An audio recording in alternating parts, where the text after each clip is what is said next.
గ్రామ పంచాయతీలకు చెల్లించాల్సిన బకాయిల విషయాలలోనైతే అధికార పక్షంకి అట్లనే ప్రతిపక్షంకి అయితే మధ్యలో చర్చ జరిగిందని చెప్పానులా.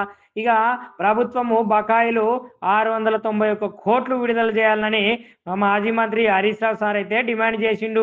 ఇక దీనికి కౌంటర్గా సీతక్క ఏమన్నదో తెలుసా? గత ప్రభుత్వమే ఈ బకాయిలు చెల్లిస్తే ఇంతటి బాధ ఉండేది కాదని మంత్రి సీతక్క కూడా చిన్న సురుకు కట్టించిందనే చెప్పాలి. ఇక బీఆర్ఎస్ అంటే బకాయిల రాష్ట్ర సమితిగా మారిందన్నారు. ఇక తాము అధికారంలో ఉన్నప్పుడైతే ప్రతి నెల 274 కోట్లు గ్రామ పంచాయతీలకు ఇచ్చినామని హరీష్ రావు సార్ అయితే చదువుకుంటూ వచ్చిండు ముచ్చట్ను.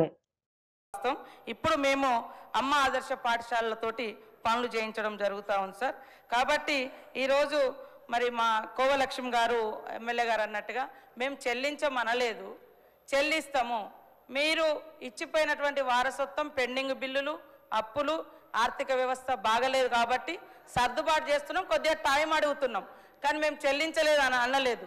సాక్షాత్తు ఆర్థిక శాఖ ఆనాటి మంత్రి గారు ఉండి ఈసారి చాలాసార్లు మాట్లాడుతున్నారు ఈ సబ్జెక్ట్. మీరు ఒక్క సంతకం పెట్టి ఉంటే 600 కోట్లు ఆ రోజే రిలీజ్ అయ్యేది.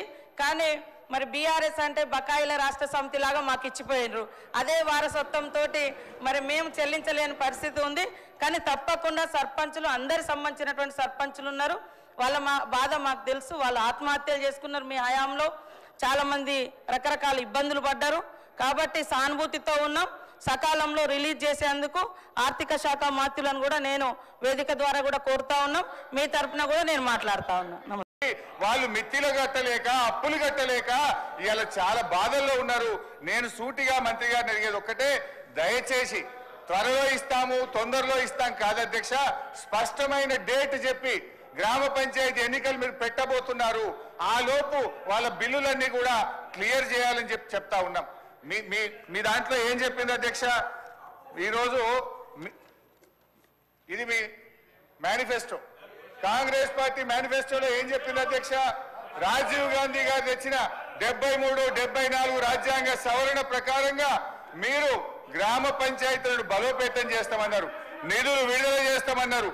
కానీ మీరు అది ఏది కూడా చేయకుండా ఇవాళ మోసం చేస్తున్నారు. మాజీ సర్పంచ్లకు, మాజీ ఎంపీటీసీలకు పింఛన్లు ఇస్తామన్నారు.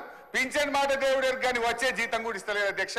గా పింఛన్ కూడా ఎప్పటి నుంచి ఇస్తారో, జీతాలు ఎప్పటిలో క్లియర్ చేస్తారో, బిల్లులు ఎప్పటిలో క్లియర్ చేస్తారో స్పష్టంగా చెప్పాలని మీ ద్వారా అడుగుతా ఉన్నా. గౌరవ సభ్యులు కొత్త ప్రభాకర్ రెడ్డి గారు, గౌరవ సభ్యులు పల్ల రాజేశ్వర రెడ్డి గారు. అధ్యక్ష,